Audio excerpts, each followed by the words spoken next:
നമസ്കാരം. എൻ്റെ പേര് സെൽവരാജ് ഓപ്പണാണ്. എൻ്റെ വൈദ്യശാല ഇരിക്കുന്നതെന്ന് വെച്ചാൽ ശ്രീപുത്ര ചികിത്സാലയം, ഞാൻ വെല്ലൂർ പോണം, മഞ്ചപ്പിയോ, നെടുമങ്ങാട്, തിരുവനന്തപുരം ജില്ലയിൽ നിന്ന് 16 കിലോമീറ്റർ ഉള്ളു.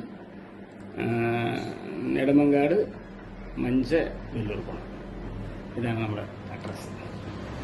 ശരി, ഇനി വിഷയത്തിലേക്ക് ഞാൻ ചെയ്യുന്നതെന്ന് വെച്ചാൽ ശരിക്കും തേയ്മാനത്തിനാണ് ഞാൻ മെയിനായിട്ട് ഇവിടെ ചെയ്യുന്നത്. തേയ്മാന ചികിത്സയാണ് ഞാൻ ചെയ്തു വരുന്നത്.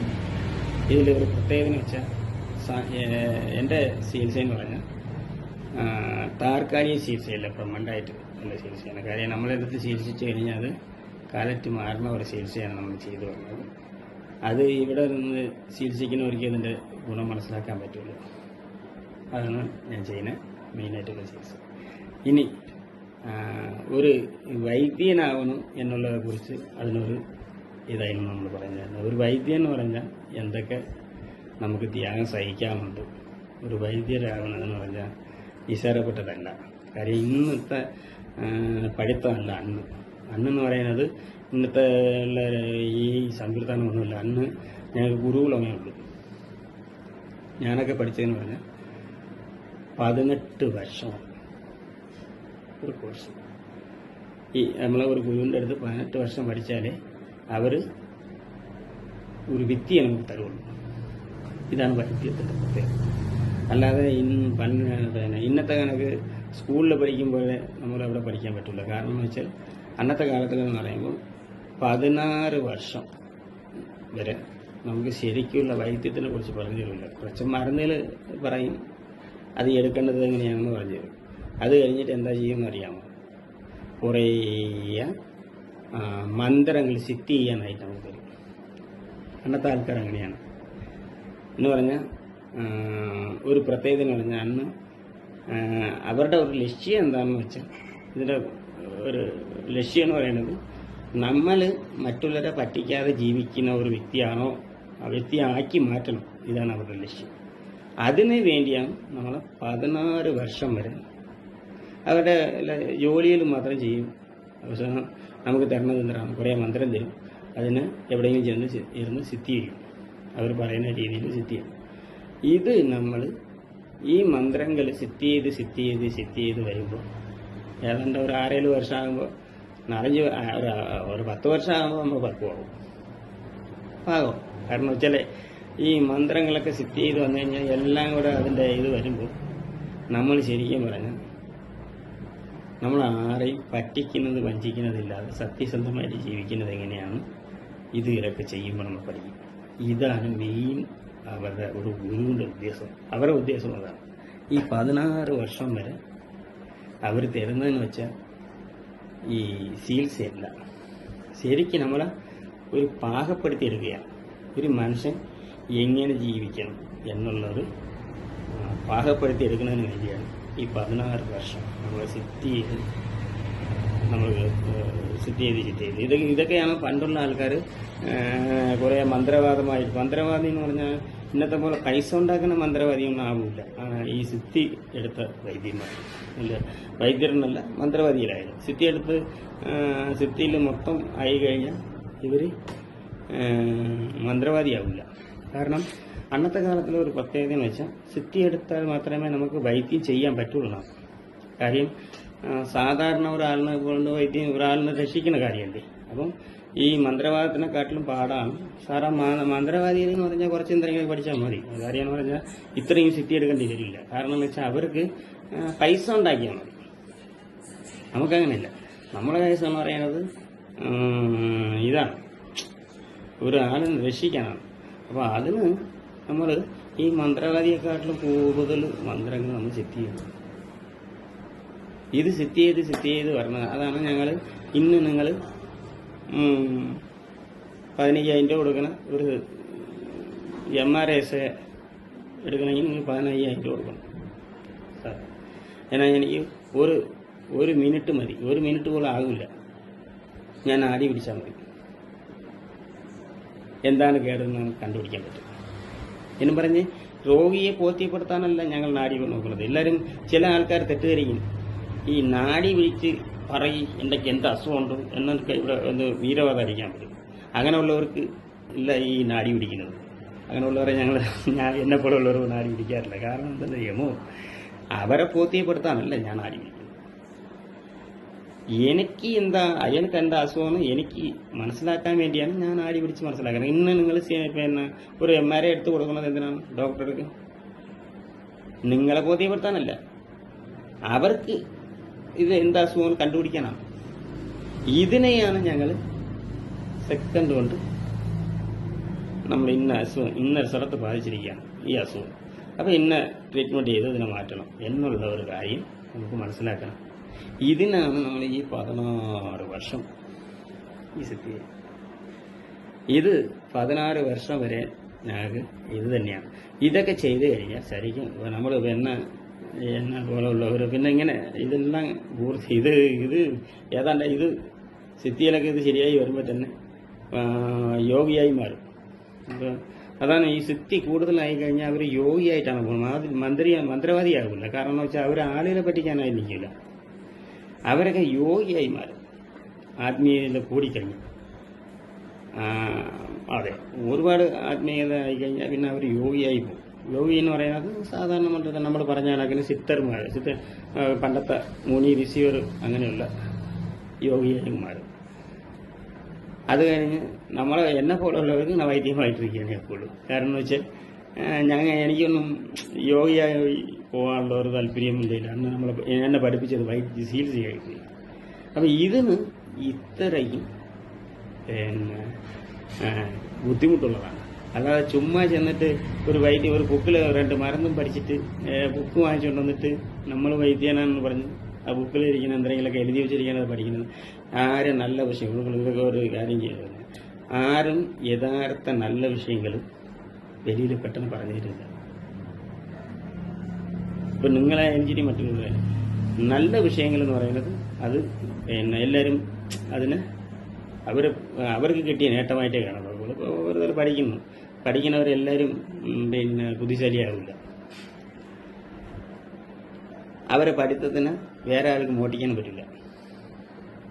കാര്യം അവർ മറ്റുള്ളവർക്ക് ഇവരുടെ ട്രിക്ക് മറ്റുള്ളവർക്ക് പറഞ്ഞു കൊടുക്കുകയില്ല. ഇത് തന്നെയാണ് യഥാർത്ഥ സത്യം. അപ്പം ഇത് ഈ യഥാർത്ഥ ഈ വ്യക്തിയെ പഠിച്ചവരാരും എല്ലാവർക്കും അങ്ങനെ ഫ്രീയായിട്ടും കൊടുക്കാനുമില്ല. കാര്യം ഇതൊക്കെ ചുമ്മയാണ്. നമ്മൾ ഈ ഗ്രന്ഥത്തുകളിലേക്ക് എഴുതി വെച്ചിരിക്കുകയെന്ന് പറഞ്ഞാൽ ഗ്രന്ഥങ്ങളൊക്കെ കൊണ്ട് നമുക്കൊന്നും പറ്റില്ല. അതൊക്കെ ഋഷിമാരും മുനിമാരുമാണ് എഴുതിയത്, നമ്മളാരുമല്ല. നമ്മളാരും ഋഷിമാർ മുനിമാരല്ലല്ലോ. അന്നത്തെ കാലത്ത് ഋഷിമാരെന്ന് പറഞ്ഞാൽ അവർ യോഗികളാണ്. അവർ വേറൊന്നും ഈ പറഞ്ഞ കണക്കിന് ഒരു കുടുംബമോ ഒന്നുമില്ലാതെ അവർ ആ നന്മ മാത്രം ഉദ്ദേശിച്ച് അവർ ചെയ്തിട്ടുള്ളതാണ് ആ കാര്യം. പക്ഷെ അവർക്ക് ഒരുപാട് കാര്യങ്ങളുണ്ടത് എഴുതി പറഞ്ഞ് അത് എഴുതി വയ്ക്കിരിക്കുന്നത് നമ്മൾ അതുപോലെ എടുത്തിട്ട് ഇന്നും നമുക്കുള്ള ആൾക്കാർക്ക് ചെയ്യാൻ പറ്റില്ല. അതിൻ്റെ ഗുണം കിട്ടത്തില്ല. നമ്മൾ സാധാരണ മനുഷ്യരല്ലേ. ഋഷിമാർ മുനിമാർ എഴുതിയ ബുക്ക് എടുത്ത് പഠിച്ചിട്ട് ഇന്ന് നമ്മൾ വൈദ്യം ചെയ്യാതെ ആർക്കെങ്കിലും പറ്റുമോ? അതൊന്നും പറ്റത്തില്ല. ഏതാണ് യഥാർത്ഥ കാര്യത്തിൽ ഞങ്ങൾക്ക് ഈ ഗുരുകുലത്തിലുള്ള പഠിപ്പേ ഉള്ളൂ, അല്ലാതെ ഏട്ടിലുള്ള പഠിപ്പില്ല. ഈ പറഞ്ഞ കണക്കിന് ഋഷിമാർ മുനിമാർ പഠിച്ച പഠിപ്പൊന്നും ഞങ്ങൾ പഠിച്ചിട്ടില്ല. ഞങ്ങളെ ഗുരുകുലം പഠിച്ചു. ഞങ്ങളെ കുടുംബ പാരമ്പര്യത്തിലുള്ള വൈദ്യശീലയും അതാണ് ഇതിൻ്റെ പ്രത്യേകത. ഞങ്ങൾക്ക് കിട്ടുന്ന കുട്ടികൾ ഒരു പ്രത്യേകത ഒരു ട്രിക്ക് അത് ഞങ്ങളെ കയ്യിൽ കാണുള്ളൂ. ഇത് വേറെ ആൾക്കാർക്കും കൊടുക്കില്ല. അത് നമ്മളെ പാരമ്പര്യമായിട്ട് ഞങ്ങൾ ചെയ്തു വരണം. അത് കണക്കാണ് ഞാനിപ്പോൾ ചെയ്യുന്നത്. ഈ തേയ്മാനം എന്ന് പറയുന്നത് തേയ്മാനം എന്ന് പറയുന്നത് അന്ന് മുടക്കുവാദം എന്നാണ് പറയുന്നത്. എന്ന് പറഞ്ഞാൽ ഈ കാലൊക്കെ ഇങ്ങനെ കോച്ചി പോകും. ഈ തേയ്മാനം കൊണ്ട് നീരൊക്കെ വരുമ്പോഴത്തേക്ക് ഇങ്ങനെ ആയിപ്പോകും. അതാണ് മുടക്കുവാദം എന്ന് പറഞ്ഞാൽ പിന്നെ നീട്ടാൻ പറ്റില്ലല്ലോ, നല്ലോണം നീട്ടാം. അതുകൊണ്ട് ഇതിനെ പറയുന്നത് മുടക്കുവാദമാണ്. അങ്ങനെയാണ് അന്നത്തെ ആൾക്കാർ. പക്ഷെ ഇതിന് വേണ്ടി അത് ഇന്ന് പണ്ടേ ഉണ്ട് ഈ തേയ്മാനം എന്നുള്ളത് പണ്ടേ കാലത്തേ ഉണ്ട്. ഇത് മുടക്കുവാദമാണ് ശരിക്കും. അന്ന് മുടക്കുവാതെന്ന് പറയുന്ന തേയ്മാനം എന്ന് പറയും, ഇത്രയേ ഉള്ളൂ. പക്ഷേ ഇതിനെ നമ്മൾ ചികിത്സിച്ച് പൂർണ്ണമായി മാറ്റാൻ പറ്റും. അത് ഞങ്ങളെ പോലുള്ളവർക്ക് ഒരു പ്രത്യേകത എന്ന് വെച്ചാൽ ഈ നമ്മൾ ആ സത്യസന്ധമായി എടുക്കുന്ന മരുന്നും ആ രീതിയിലെ ട്രീറ്റ്മെൻറ്റ് ഇതെല്ലാം കൂടെ ആകുമ്പോൾ നിങ്ങൾക്ക് പൂർണ്ണമായിട്ട് മാറാൻ പറ്റും. കാരണം എന്താ വെച്ചാൽ നമ്മൾ ബിസിനസ് വൈദ്യരല്ല. ഇന്ന് 90% ആൾക്കാരും വൈദ്യനായാലും ഡോക്ടറായാലും മറ്റുള്ളവരായാലും അവരെല്ലാം ബിസിനസ് ചെയ്ത് ജീവിക്കുന്നവരാണ്. എന്ന് വെച്ചാൽ നിങ്ങളെ രോഗമായിട്ടിരിക്കും, താൽക്കാലിക ശാന്തി കിട്ടും, നിങ്ങൾ അവരുടെ അടുത്ത് തന്നെ വീണ്ടും വീണ്ടും ചെല്ലും. കാര്യം ഇടുമ്പോൾ ഒരു മരുന്ന് കഴിക്കുകയാണെങ്കിൽ ആ മരുന്ന് കഴിക്കുമ്പോൾ മാത്രം ഒരു സുഖം കിട്ടും. അത് കഴിഞ്ഞാൽ വീണ്ടും വഴി വേദന ഉണ്ടാവും. അപ്പോൾ നിങ്ങൾ എന്ത് ചെയ്യും? സഹിക്കാൻ വയ്യാതെ വീണ്ടും അവരുടെ തന്നെ ശ്രമിക്കും. അത് അവർ ബിസിനസ്സാണ്. ശരി, നമ്മൾ അങ്ങനെയുള്ള ഇതല്ല. നമുക്കിപ്പോൾ ഒരേ ദിവസം റിസൾട്ട് കിട്ടിക്കൊണ്ടിരിക്കും. നമ്മൾ വന്ന് ട്രീറ്റ്മെൻറ്റ് ചെയ്യുന്നത് ഒരേ ദിവസം റിസൾട്ട് കിട്ടും. ആ റിസൾട്ട് കിട്ടുന്ന റിസൾട്ട് പിന്നെ നമുക്ക് വീണ്ടും ആ മാറിയ വേദന പിന്നെ വീണ്ടും വരത്തില്ല. മാറിയതാണ്, അത് പ്രമണ്ടായിരിക്കും. ഇതാണ് ഞങ്ങളുടെ അടുത്ത് ചികിത്സിക്കണം, സാധാരണ മറ്റുള്ളവരുടെ ചികിത്സിക്കണമെന്നുണ്ട് ഗുണം. അതുകൊണ്ട് താല്പര്യമുള്ളവർക്ക് ഞാൻ ആരെയും പിന്നെ ഈ പറഞ്ഞ കണക്കിന് വിളിച്ചു വരുത്താറില്ല. കാര്യം പിന്നെ ഞാനിത് ഈ വീഡിയോ ചെയ്യുന്നത് തന്നെ കുറേ പേര് ഇതിന്റെ യഥാർത്ഥ സത്യം അറിഞ്ഞുകൂടാതെ ഒരുപാട് ആൾക്കാർ പറ്റിപ്പ് ചെന്ന് വിളുന്നു. ആൾക്കാർ വളരെ കഷ്ടപ്പെടുന്നുണ്ട്. എന്ന് പറഞ്ഞാൽ ഞാൻ തന്നെ നോക്കുന്നുണ്ട്, ഒരുപാട് പേര് കഷ്ടപ്പെടുന്നുണ്ട്. പക്ഷെ കഷ്ടപ്പെട്ടിട്ട് ഒരു കാര്യം, ഇവർക്കൊക്കെ ഈ പറഞ്ഞതൊക്കെ യഥാർത്ഥ വൈദ്യരുടെ ഇവർക്ക് തിരിച്ചറിയാൻ പറ്റാത്തതാണ്. അല്ല, വേറെ ഒന്നുമല്ല. ആരെങ്കിലും പൂർണ്ണമായി മാറുമെങ്കിൽ അവിടെയല്ലേ പോകുള്ളൂ. പക്ഷെ അറിവ് കാണില്ല. പക്ഷെ അതേസമയം എൻ്റെ അടുത്ത് എന്ത് ചികിത്സിക്കുന്നവരും ഈ ചികിത്സിച്ചാൽ രോഗങ്ങൾ മാറും, അവരങ്ങ് പോകും. കാരണം എന്താണ്? അവർ പൈസ തരുന്നു, നമ്മൾ ചികിത്സ ചെയ്യുന്നു. ഇതോടങ്ങ് ബന്ധം തീർന്നു. മറ്റേ ബിസിനസ്സുകാരുടെ അടുത്ത് പോകുന്ന പറയുമ്പോഴത്തേക്ക് അവിടെ പോകും, അത് കുറയും. പറഞ്ഞു വിടും. കാര്യം വീണ്ടും അവരുടെ അടുത്ത് ചെല്ലും. നമ്മുടെ അടുത്ത് അങ്ങനെ വീണ്ടും ചെല്ലില്ല. ഇപ്പോൾ ഒരാളുടെ അസുഖം തീർന്നാൽ പിന്നെ അവർ വീണ്ടും നമ്മൾ അന്വേഷിച്ച് വരില്ല. അവർക്ക് പിന്നെ ചിലപ്പോൾ 2-3 വർഷം കഴിഞ്ഞിട്ടായിരിക്കും ചിലപ്പോൾ ഈ ഇതുപോലെ എന്തെങ്കിലും പ്രശ്നം വരുന്നത്. അത് ആ സമയത്തായിരിക്കും നമ്മൾ അന്വേഷിച്ച് വരുന്നത്. അല്ലാതെ പിന്നെ എന്നും നമ്മൾ അന്വേഷിച്ച് വരില്ല. അത് ബിസിനസ്സുകാരുടെ അടുത്ത് എന്നെ തന്നെ പോകും. കാര്യം എന്ന് പറഞ്ഞാൽ അവർക്ക് ഒരാഴ്ച കഴിച്ചാൽ അതിൻ്റെ കഴിഞ്ഞാൽ വീണ്ടും പോയി ഒരാഴ്ച മരുന്ന് വാങ്ങിച്ചാലേ അവർക്ക് പിടിച്ചു നിൽക്കാൻ പറ്റും. അത് താൽക്കാലിക ആശ്വാസമാണ്. അതാണ് അതിൻ്റെ രണ്ട് വ്യത്യാസം. അപ്പോൾ ഇതിന് നമ്മളെ ചികിത്സിക്കാൻ ഇത്തിരി പൈസ ചിലവാകും. പക്ഷേ ചിലവാക്കി നിങ്ങളത് ചികിത്സിച്ച് കഴിഞ്ഞാൽ നിങ്ങൾക്ക് പൂർണ്ണ ഗുണം കിട്ടും. എന്ന് വെച്ചാൽ നിങ്ങൾക്ക് ലാഭമേ ഉണ്ടാവില്ല, നഷ്ടം ഉണ്ടാവില്ല. കാര്യം പിന്നെ ഇത് തേയ്മാനമുണ്ട്, ഇതിനൊക്കെ വെപ്പമുള്ളവർക്ക് ഓപ്പറേഷൻ ചെയ്യണം. നമ്മൾ സാധാരണ അലോപ്പതിക്കാരുടെ ചെയ്യാൻ ഒരു ഓപ്പറേഷൻ ചെയ്തേ മാറ്റും. അല്ലാതെ അവർക്ക് വേറെ പോമലില്ല. അവർക്ക് വേദനയ്ക്കുള്ള മരുന്ന് തരും. അത് ഡോക്ടർമാർ ഇപ്പോൾ കൊടുക്കാറില്ല. അതാണ് കുറേ വൈദ്യന്മാരിപ്പോൾ ആ പരിപാടി കണ്ടുപിടിച്ച് വെച്ചിരിക്കുന്നത്. ഈ വൈദ്യം പറഞ്ഞുകൊണ്ട് കുറേ ആൾക്കാരുണ്ട്. അവരെന്തായാലും ഈ ഡോക്ടർമാർ ശരിക്കും പറഞ്ഞാൽ അവർക്ക് അറിയാം ഇതിന് മരുന്ന് കഴിച്ചിട്ട് പിന്നെ ഗുണമില്ല, നീ ഓപ്പറേഷൻ ചെയ്താലേ അത് ഗുണം ഉണ്ടാവുള്ളൂ എന്ന് ഡോക്ടർമാർക്ക് അറിയാനുള്ളത് കൊണ്ടാണ് നിങ്ങൾക്ക് കൂടുതൽ ആൻറ്റിബയോട്ടിക് എഴുതി തരാറ്. ആൻറ്റിബയോട്ടിക് കഴിക്കാൻ എന്ത് ദോഷമെന്ന് നിങ്ങൾക്ക് അറിയാമല്ലോ. അത് അപ്പുറത്തെ ഒരു ആശ്വാസം കിട്ടുള്ളൂ. അപ്പം കൂടുതൽ ഡോക്ടർമാരും ആൻറ്റിബയോട്ടിക് എഴുതാൻ നിൽക്കില്ല. അവർ പറയും പറ്റുമെങ്കിൽ ഒരു ഓപ്പറേഷൻ ചെയ്യാൻ പറയും. കാര്യം മാർക്ക് അവർക്ക് അതേ ഉള്ളൂ. ആൻറ്റിബയോട്ടിക് താൽക്കാല വേദന പിടിച്ചു നിൽക്കാനേ ഉള്ളൂ. അത് കഴിച്ച് പിന്നെ താൽക്കാല വേദന പിടിച്ച് നിന്നിട്ട് കാര്യമില്ലല്ലോ. അതുകൊണ്ട് ഡോക്ടർമാർ മിക്കവാറും ഉള്ളവർ ഈ വേദനയെ അപ്പോഴത്തേക്ക് കുറയ്ക്കാൻ നിൽക്കില്ല. പഠിച്ച നല്ല ഡോക്ടർമാരുണ്ട്. അവരുണ്ട്. പിന്നെ അവർ പോയി കഴിഞ്ഞാൽ ഉടനെ ഈ പറഞ്ഞ കണക്കിന് ഇത് നമുക്കൊന്ന് ഓപ്പറേഷൻ വന്നാൽ ചെയ്യാം കേട്ടോ, അങ്ങനെ പറയുള്ളൂ. ഓപ്പറേഷൻ പെട്ട് കഴിഞ്ഞാൽ അത് ചെയ്യുക, പിന്നെ കൂടുതൽ ആൻറ്റിബയോട്ടിക് കഴിക്കേണ്ട, പിന്നെ കുറച്ച് സഹിക്കുക എന്നൊക്കെ പറയുള്ളൂ ഡോക്ടർമാർ. കാര്യം അവർക്ക് അറിയാം. കാര്യം നിങ്ങൾ ദോഷപ്പെടുത്താതിരിക്കാനാണ് അവർ പറയുന്നത്, നിങ്ങൾക്ക് ദോഷം ഉണ്ടാകാതിരിക്കാനാണ് അവർ അത് പറയുന്നത്. എന്നാൽ കുറച്ച് പേര് ഇതിനെ വെച്ച് മുതലാക്കും. കാര്യം അപ്പോഴത്തെ ഒരു ആശ്വാസത്തിന് വേണ്ടി കുറേ കെമിക്കൽ വെച്ചിട്ട് നിങ്ങൾ വെച്ച് നല്ലപോലെ മുതലാക്കി ജീവിക്കുന്നവരുണ്ടാകും. അങ്ങനെ ഉള്ളവരുടെ നിങ്ങൾ ചെന്നിട്ട് അയ്യോ ഇപ്പോൾ നല്ല കുറവുണ്ട് അതിനെ വാങ്ങിച്ച് ചുമ്മാ പരട്ടിക്കൊണ്ട് നടക്കും. ഒരു ഒരു കുളമ്പ് വാങ്ങിച്ചാലും പിന്നെ ഒരു എണ്ണ വാങ്ങിച്ചാലും ചുമ്മാ പുരട്ടുമ്പോൾ അപ്പോഴും കുറവുണ്ടാവും. അത് കഴിഞ്ഞാൽ പിന്നെ അതിൻ്റെ പവർ പോയാൽ അത് കെമിക്കലാണ്. ആയുർവേദം മരുന്നല്ല, ആയുർവേദം പറയുന്നതേ ഉള്ളൂ. ശരിക്കുള്ള ആയുർവേദം നാട്ടുമരുന്ന് പറയാൻ ഞങ്ങൾ ചെയ്യുന്നതാണ്. ഇതൊന്നും ആർക്കും പിന്നെ ഈ ഒരു 100 മില്ലി പിന്നെ 100 മില്ലി മരുന്നെടുക്കണമെങ്കിൽ തന്നെ ഏതാണ്ട് 5000 രൂപ വിലയാവും. ഈ മരുന്നൊന്നും ആർക്കും വിൽക്കാറില്ല, വിൽക്കാൻ പറ്റില്ല. ഞങ്ങളെപ്പോലെ ചികിത്സിക്കാനേ പറ്റുള്ളൂ. ഇതൊരു ചികിത്സിക്കാൻ പറ്റും, പക്ഷെ വിൽക്കാൻ പറ്റില്ല. അപ്പോൾ ഇത്രയും വിലയുള്ള മരുന്ന് നമ്മൾ അത്രയ്ക്കും വില എന്ന് പറയുന്നത് ശരിക്കും പറഞ്ഞ പാടുണ്ട്.